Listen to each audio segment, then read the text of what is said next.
suis trompé d'horaire et avec le décollage. Commençons par la prière, Père.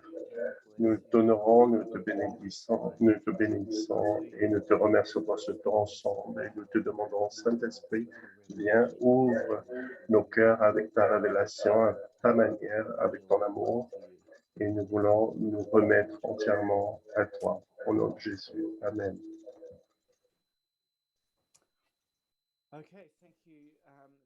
Merci pour cette occasion qui m'est donnée, offerte. Je souhaiterais parler d'une vision que j'ai eue. C'était un rêve qu'elle a eu, en fait, qu'une amie a eu.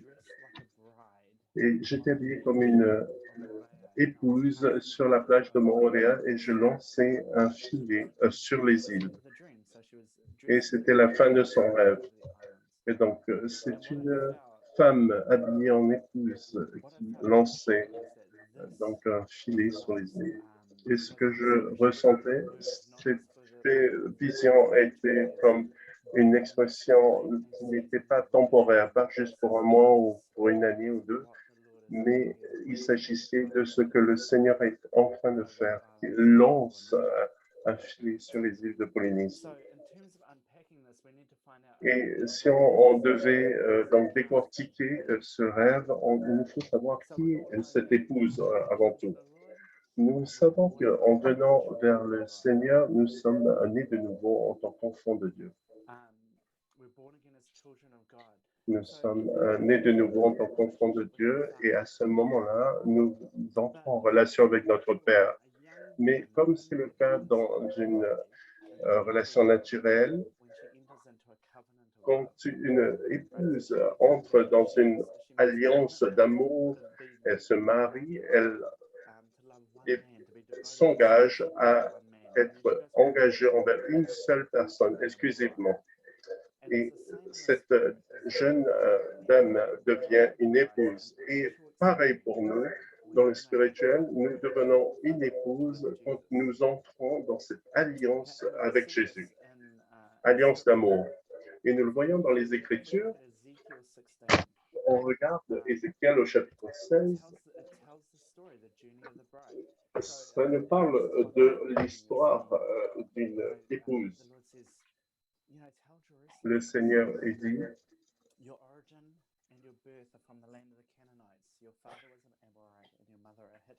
voici ce que dit le Seigneur l'Éternel à Jérusalem. Par ton origine et ta naissance, tu es du pays de Canaan. Ton père était un Amoréen et ta mère une Hittite. À ta naissance, le jour où tu es né, ton cordon ombilical n'a pas été coupé. Tu n'as pas été lavé dans l'eau pour être purifié, ni frotté avec du sel, ni enveloppé dans des langes. Personne n'a porté sur toi un regard de pitié pour te faire une seule de ces choses, par compassion pour toi. Au contraire, tu as été jeté dans les champs le jour de ta naissance parce que tu provoquais le dégoût. Je suis passé près de toi et je t'ai aperçu en train de te débattre dans ton sang. Alors je t'ai dit, vis dans ton sang. Je t'ai dit, vis dans ton sang. Je t'ai multiplié à l'infini comme l'herbe des champs. Tu t'es développé, tu as grandi et tu es devenu très joli.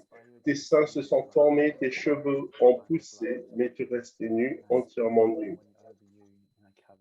Je suis passé près de toi, je t'ai regardé, tu étais en âge d'aimer, j'ai étendu sur toi le pont de mon habit, j'ai ouvert ta nudité et je me suis engagé envers toi. Je suis entré dans une relation d'alliance avec toi. Et le récit continue et parle de cette alliance d'amour. Et on voit dans ce texte une progression.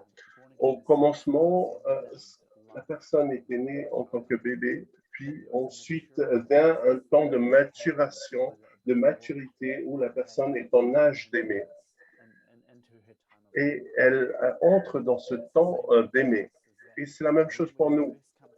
Quand nous venons en début à Christ et nous sommes dans le salut, nous recevons ce don gratuit, nous sommes dans la rédemption et la grâce qui nous nettoie, purifie et nous entrons dans cette relation avec le Père. Mais à ce moment-là, nous sommes des nouveau-nés, comme des bébés. Puis nous sommes appelés à mûrir, à maturer dans notre relation avec Jésus. Et cette alliance, ensuite, va déboucher vers une alliance d'amour et d'épouse. Et cette alliance est exprimée le mieux dans un commandement. Et cela se trouve dans le premier et le plus grand commandement. Et quand Jésus vient dans cette relation avec son épouse, c'est une relation la plus élevée de relation, d'unité, d'amour et de dévouement. Et c'est la raison pour laquelle la chose la plus importante, le plus grand commandement, est d'aimer le Seigneur.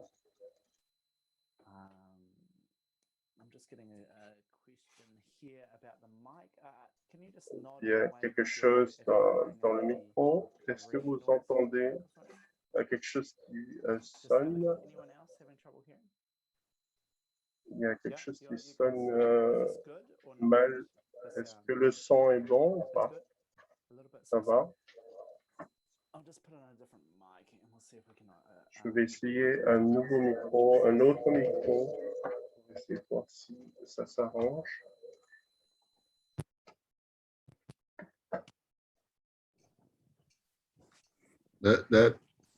That's much better. Thanks, Jeff. C'est nettement mieux, Jeff.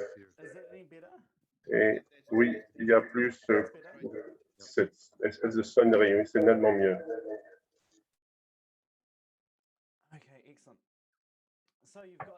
Super. Vous avez donc le premier et le plus grand commandement d'aimer le Seigneur de tout votre cœur, toute votre âme, de toute votre pensée, de toute votre force. Et cela donc, nous amène dans une alliance dans le sang. Nous n'avons pas cette alliance quand on vient vers Jésus.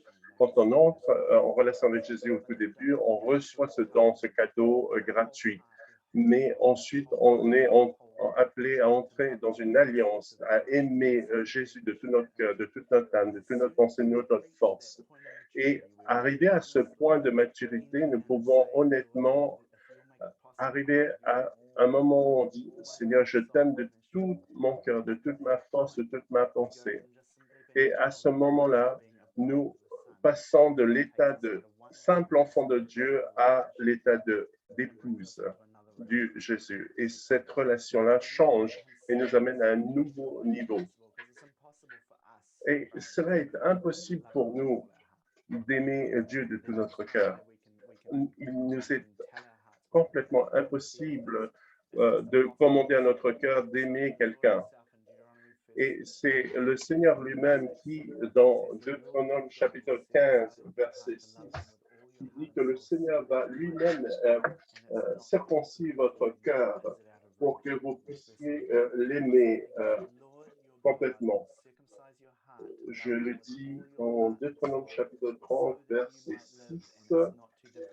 C'est-à-dire, l'Éternel ton Dieu circoncira ton cœur et celui de ta descendance, et tu aimeras l'Éternel ton Dieu de tout ton cœur et de toute ton âme, afin de vivre.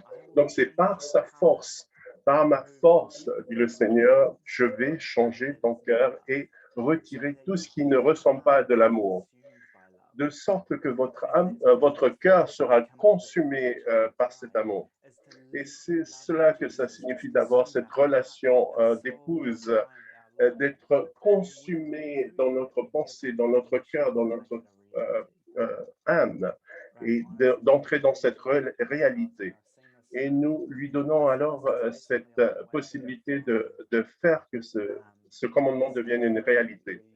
Au Pakistan, je m'étais arrêté à un moment donné en Thaïlande et j'avais rencontré une réfugiée. Et nous avons dîné avec elle et on lui a demandé « Pourquoi êtes-vous réfugié ?» Et elle nous a dit «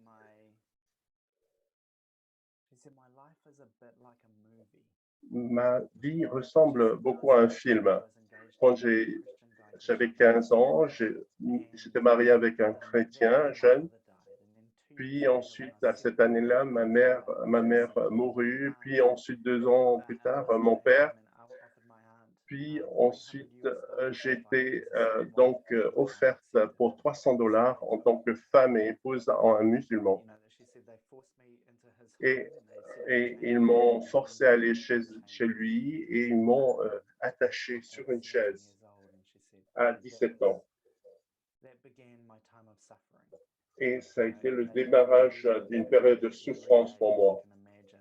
Et vous pouvez imaginer toutes les maltraitances qu'elle a subies, et l'horreur, l'abus, un moment de dévastation. Et elle a passé 7 ans sur cette chaise. Elle n'était pas autorisée à se lever, à partir et sortir de la pièce dans laquelle elle était enchaînée. Tous les travaux de domestique, elle le forçait à avoir des rapports sexuels, la torturait, et elle a vécu comme ça pendant 7 ans. Puis, avec un miracle, un homme est arrivé et le frère de cet homme, avant qu'elle s'enfuit, le frère de l'homme qui l'avait enchaîné a dit « Il faut que tu t'en ailles, tu deviennes musulmane, sinon il faut que tu t'enfuis. » Et cet homme a dit t'as intérêt, elle a refusé, elle ne voulait pas devenir musulmane. Puis le frère de l'homme lui a dit tu as intérêt à devenir musulmane, sinon demain il viendra, il te tuera. Et si tu ne vas pas te convertir à l'islam, alors tu as intérêt à partir, à t'enfuir, à courir. Et puis elle a couru dans un village, puis un autre village, puis elle a rencontré cet homme Shabbat, avec qui elle s'était fiancée au tout début quand il avait 15 ans. Et en réalité, cet homme recherchait cette dame depuis tout ce temps-là, depuis qu'elle a été forcée et vendue. Puis, ils se sont mariés, mais l'autre homme essayait quand même de la poursuivre et de la pourchasser. Pendant 6 années, ils étaient remplis de rage, de douleur, de souffrance, de frustration et de colère à cause du traumatisme par lequel ils étaient passés. Mais elle disait que quelqu'un m'avait donné ton livre à toi, Jeff, donc Aimer avant tout.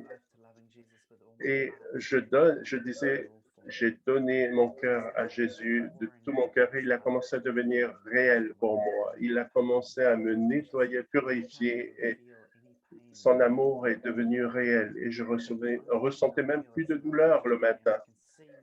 Et je peux voir maintenant comment mon temps en tant qu'esclave faisait partie d'une aventure pour moi et comment c'était utilisé pour que je devienne une épouse pour Jésus. Et je le ferai encore juste pour avoir ressenti cet amour pour Jésus encore. Donc, aimez Dieu de tout votre cœur, de toute votre âme, de toutes vos pensées, cela signifie s'engager envers le Seigneur et lui permettre de guérir notre cœur. Toute cette souffrance ou tout ce traumatisme, les regrets, les frustrations, les blessures, dans ce moment d'esclavage, Dieu est venu et a purifié, lavé tout cela. Et c'est cela qu'il veut faire, et partout sur toute la Polynésie, c'est amener les enfants, les croyants, qui connaissent seulement le Père comme en relation père-fils, mais connaissent pas encore, il veut venir et les transformer cette relation en relation d'épouse pour son fils. Et tout le monde est appelé à cette relation. Nous devons comprendre que le Père lui-même fera tout son possible pour nous rendre comme une épouse pour son fils et d'entrer dans cette alliance d'amour. Et cela signifie que ce qui se passe quand on se marie, les couples partagent leur vie ensemble et ils ont une nouvelle vie, une nouvelle unité. Et Jésus, en étant cette épouse pour lui, c'est une aventure dans laquelle il garantit qu'il va partager son cœur, il sentira ce que nous ressentira, sa compassion, son zèle, il partagera ses sentiments avec nous et nous entrerons dans une unité avec lui et nous pourrons exprimer son cœur au travers de la Polynésie. Et dans ce domaine, il est clair pour les gens que quand on passe de célibat à un état de marié, alors il y a un nouveau domaine de l'amour qui s'ouvre. Et c'est ce qui se passe également dans l'esprit quand on est dans cette alliance d'amour avec Dieu, avec Jésus, avec ce nouveau domaine de l'amour qui s'ouvre. Le Père place toute chose dans son contexte et quand on lit la Bible dans le prisme de l'amour, tout devient logique. Les Écritures disent que Dieu nous a créés au travers de Jésus et pour Jésus. Chacun d'entre nous, nous avons été créés comme un présent d'amour pour le Fils. Avec ça, Dieu peut seulement faire ce qu'il est. Dieu fait du bien et il est le bien.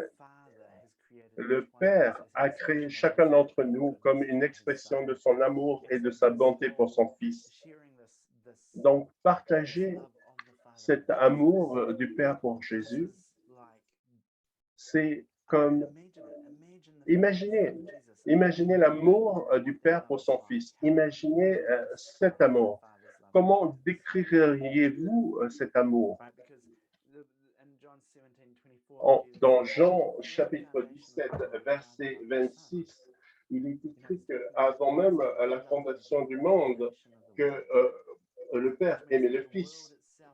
Cela signifie que le monde lui-même est né est venu en existence dans un contexte d'amour du Père envers son Fils, d'une unité, de joie qu'il partageait. Et au sein de cette relation, le Père a amené la création.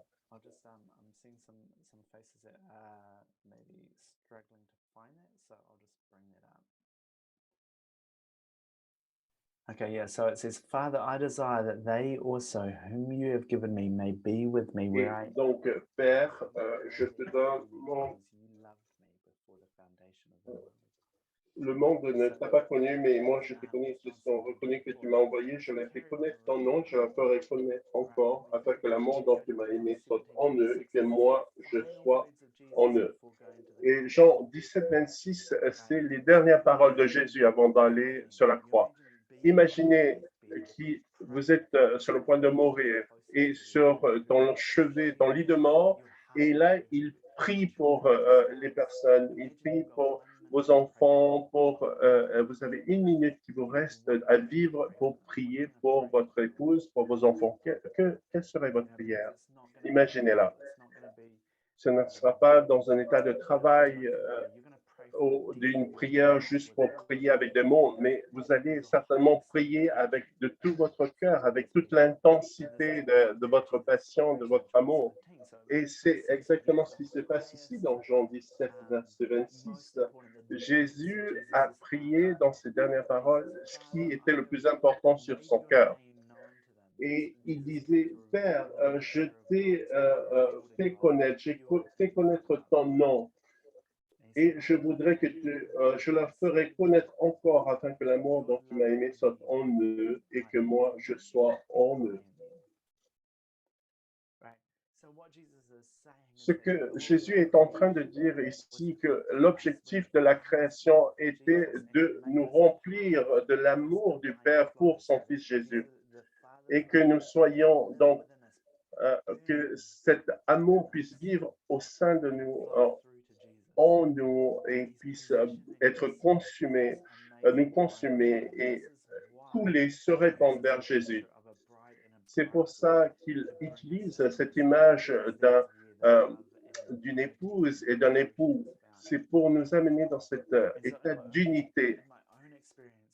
Et par expérience personnelle, quand je me rends compte que c'est ce pourquoi nous avons été créés, j'ai décidé de donner toute ma vie pour ça, d'aimer Dieu de toute ma force, de toute mon âme.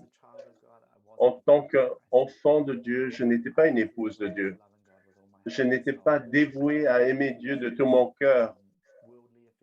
J'avais une affection peut-être mondaine, beaucoup de compromis dans ma vie.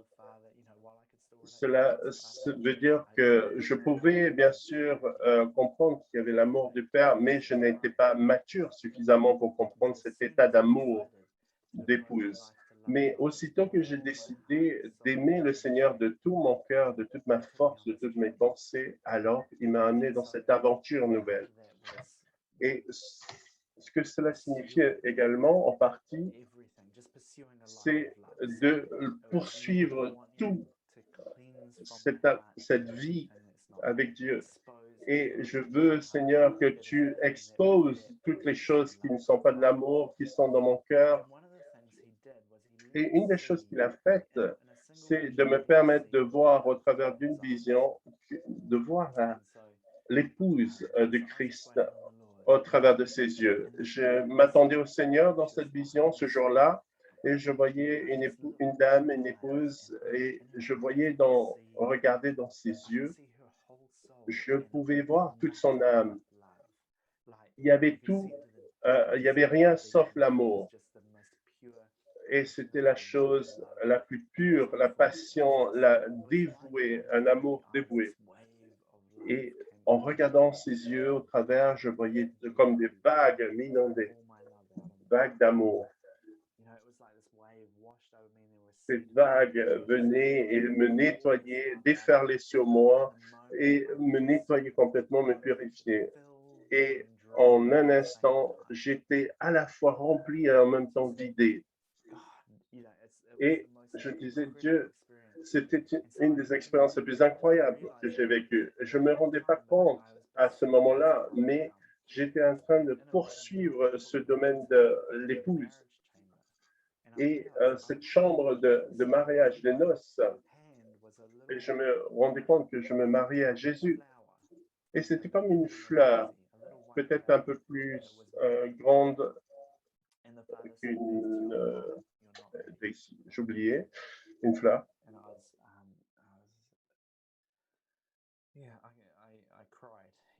J'ai pleuré. Je voulais absolument être une épouse pour le Fils. Mais je me rendais compte qu'il y avait beaucoup de travail et que je n'étais pas prêt. Et tout un groupe avec moi aussi de préparer nos cœurs et à confesser nos péchés après péché et de permettre au Seigneur d'exposer ce qui était dans nos cœurs pour nous donner des leçons d'humilité et d'amour et pour qu'on puisse avoir la foi, la joie également. Puis le Seigneur nous a ramenés dans cette pièce, de cette chambre. Et les fleurs dans cette pièce étaient comme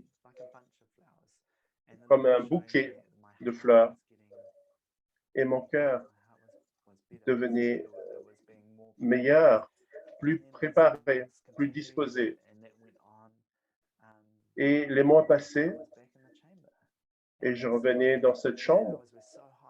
Et là, je me rendais compte que les fleurs étaient nettement plus grandes et dépassaient ma tête. Et ensuite, il y a eu quelqu'un qui m'a mis, comme un eunuque qui a mis une bague à mon doigt et qui m'a emmené dans une autre pièce. Et Jésus venait et t'amener pour que tu te maries à lui. Et je savais que c'était là où ma vie entière a changé. Cette relation d'amour a commencé à couler et je me rendais compte que nous avons été créés conçus pour porter cet amour du Père pour le Fils. Et à ce moment-là, j'ai prié, Père, remplis-moi de cet amour pour Jésus, que cet amour puisse me consumer en moi. Et peu de temps après, j'adorais Dieu et je voyais Jésus apparaître devant moi et le Père a déversé son amour en moi. Et ce que je peux dire, c'est presque comme si chaque atome en moi est devenu comme une étoile ou comme un soleil. Ce n'est pas juste la transformation, mais c'est peut-être la manière la plus proche que je puisse expliquer, c'est l'intensité de l'amour du Père pour Jésus était telle que j'avais même perdu la capacité à réfléchir. Mais juste avant ça, je me disais, je suis en vie, je vis, et c'est ça la vraie vie. c'est d'avoir l'amour du Père pour Jésus en nous. Et c'est ça la vie pure. Et c'est incroyable et impressionnant. Et tout ce qu'on peut faire, c'est d'irradier de cet amour, de l'intensité de l'amour du Père pour Jésus. Et cela dépasse tout entendement, toute description. Et c'était comme si, à un moment donné, Jésus se penchait vers moi et il me disait, je t'amenais à comme dans cette vision, tu as vu la femme comme une épouse. Et cette image où la vision du cœur qui était rempli, ravi juste par un seul regard. Et je me disais, mais il doit y avoir encore des profondeurs de son amour de Jésus qui est plus grande, qui doit exister. Et c'est vraiment incroyable, au-delà de toute description possible. Le défi à ce moment-là a été pour moi d'amener cet amour pour Jésus et que ça aille plus loin que de l'adoration. Bien sûr, on peut exprimer notre amour pour Jésus au travers des chants, au travers de la prière, de l'adoration. C'est ce que l'on fait principalement pour exprimer notre affection, notre amour pour Dieu. Mais ce que le Seigneur m'a dit et révélé, c'est que ce n'était pas la manière prédominante qu'il avait conçue pour nous d'exprimer cette affection. Regardons la prière de Jésus, par exemple. Il ne prie pas des prières futiles. Il prie des prières qu'il sait parfaitement que le Père peut réaliser et répondre. Il sait que le Père a l'autorité de répondre. Et quand Jésus prie que l'amour qui est en le Père puisse vivre en nous, alors il sait qu'en demandant cela, le Père peut le faire. Et ça a été une clé pour nous. Dans 2 Corinthiens chapitre 13, il est écrit que, verset 5, examinez-vous vous-même pour savoir si vous êtes dans la foi, mettez-vous vous-même à l'épreuve. C'est en vous. Et cela fait partie de cette aventure pour comprendre que Jésus vit dans les gens. Et à un moment où j'étais en Polynésie, je priais pour quelqu'un et une dame me parlait d'une histoire d'abus horrible depuis qu'elle était petite et jusqu'à ce qu'elle soit adolescente. Et vous pouvez imaginer toutes les choses mauvaises qui ont été faites à une fille qui lui ont été faites à elle. Mais Jésus, elle a répondu, Jésus n'a jamais été une femme et il ne sait pas, Jésus ne sait pas du tout ça ressemble à quoi de souffrir comme ça. Et je ne savais pas quoi dire vraiment parce qu'elle a vécu toute cette vie de souffrance, de martyr. Et je ne voulais pas dire des mots et juste dire toute ma sympathie. Et je lui ai dit, est-ce qu'on peut juste prier? Et nous avons fermé nos yeux et je n'avais même pas de paroles pour prier, de mots. Tout ce que me venait en tête, c'était de lui poser une question. Qu'est-ce que Jésus faisait pendant que tu souffrais? Elle a simplement fermé ses yeux et elle a pris une inspiration comme ça et elle dit, il était avec moi. Et quel était le sentiment de Jésus au moment où tu souffrais? Elle a attendu quelques secondes, puis elle a dit, il a souffert. Il a souffert. Et il y avait comme une relation de l'Esprit de Jésus qui expérimentait exactement les mêmes choses qu'on expérimentait avec nous. Il souffre tous nos besoins quand nous avons faim, quand nous avons soif. Il souffre également avec nous. Nous pouvons le voir dans Matthieu chapitre 25, la séparation entre les boucs et brebis. Quand on demande, mais à quel moment Jésus avais-tu soif, avais-tu faim et Jésus dit que dans cette parabole, que au travers des besoins que vous satisfaisez auprès des gens, eh bien, vous le faites pour moi également. Vous satisfaisez ma soif et ma faim en nourrissant ceux qui ont soif et faim. Et c'est la manière dont Jésus veut que nous l'aimions. C'est au travers des gens, au travers de son peuple, de ces gens. Et il faut absolument qu'on comprenne ça.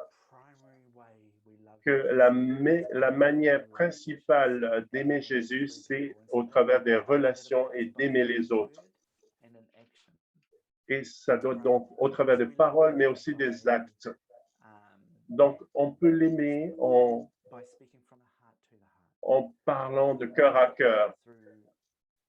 Nous l'aimons en ayant une communication vulnérable, au travers de l'intimité, au travers de l'affection, en vivant dans la lumière. Et comment aimer donc dans les actes? L'amour dans les actes, c'est donner sans égoïsme pour satisfaire les besoins des autres. C'est exactement ça. C'est ça l'amour en action.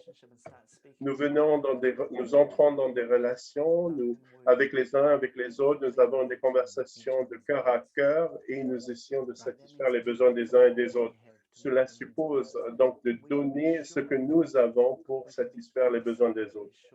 Et nous pouvons, en faisant cela, être certains, complètement certains que le Père va satisfaire nos propres besoins parce que cela exprime l'amour du Père au travers de nous pour Jésus. Bien sûr, nous donnons ce que nous avons, mais nous pouvons aussi avoir confiance que le Père va satisfaire nos besoins pour pouvoir donner aux autres. Il y a eu des besoins chez certaines personnes, des fois, par exemple, où je me rappelle une femme célibataire qui avait besoin d'aide pour réparer sa voiture et ça allait coûter $1 200 et elle ne les avait pas. Et ma femme me disait qu'elle sentait vraiment que le Seigneur disait satisfait ce besoin. Et j'ai dit, Seigneur, dès que tu nous donneras l'argent, on lui donnera à cette femme. Et en 2 jours, nous avons eu $1 250 et nous avons pu donc donner cet argent à cette femme.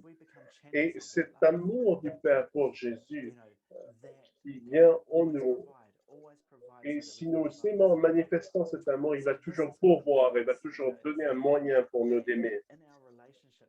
Et dans nos relations, il nous faut vraiment être complètement dévoués pour voir Jésus dans les uns et dans les autres, regarder les gens dans les yeux et trouver comment la manière d'aimer les autres. Et c'est pour ça, dans Jean chapitre 13, Dieu donne un nouveau commandement que nous aimons les uns les autres.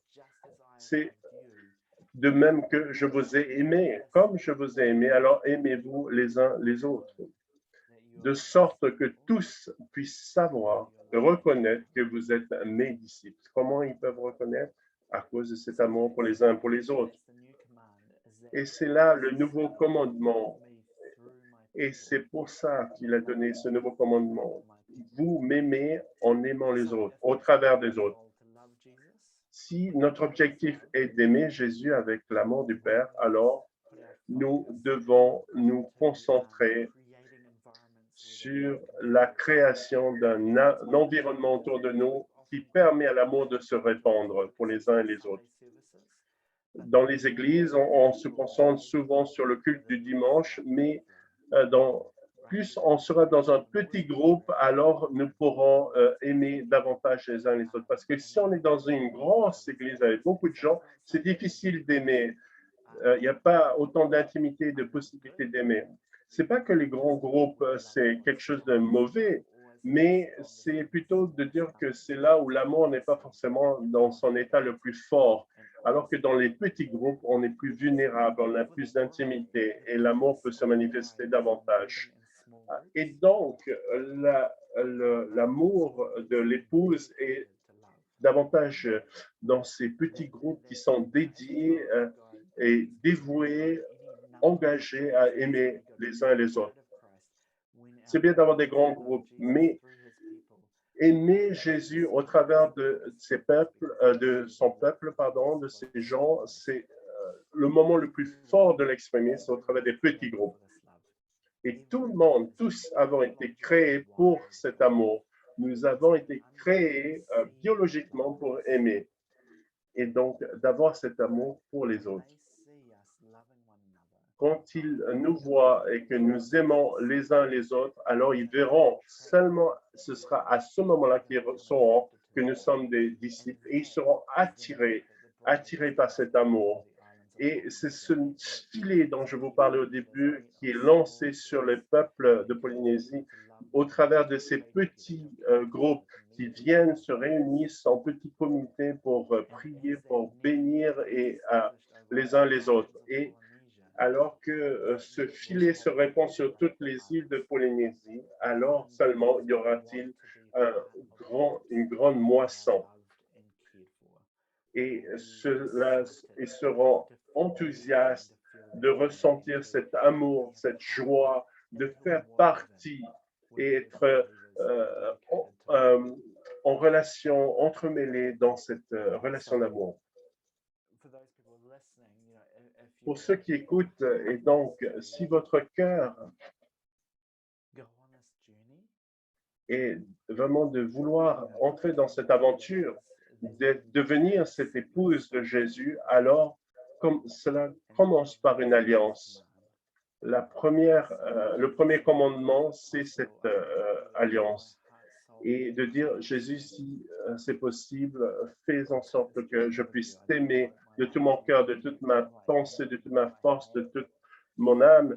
Et je te donne tout ce que j'ai, absolument tout ce que j'ai pour toi, et consume-moi, et brille en moi, et dans mes actes, dans mes paroles, dans mes pensées. Et je vous garantis que si vous décidez d'entrer dans cette aventure et que vous vous engagez vraiment dans cette alliance, ça ne va pas juste être un instant, ça va être vraiment une aventure, donc avec des étapes et qui va se développer au cours d'une grande période. Je vous encourage, si vous le faites, si vous êtes disposé à dire cette prière, nous allons prier dans une seconde, mais si vous n'êtes pas encore vraiment engagé et vous n'êtes pas disposé, alors priez cette prière. Seigneur, je ne suis pas encore disposé, mais fais en sorte que je devienne disposé, que je veuille le faire et que cet amour devienne réel et que ce dévouement que j'ai puisse vraiment devenir authentique et réel pour toi. Donc, si vous voulez bien rejoindre à moi dans cette prière et je vous accompagnerai donc dans cette prière.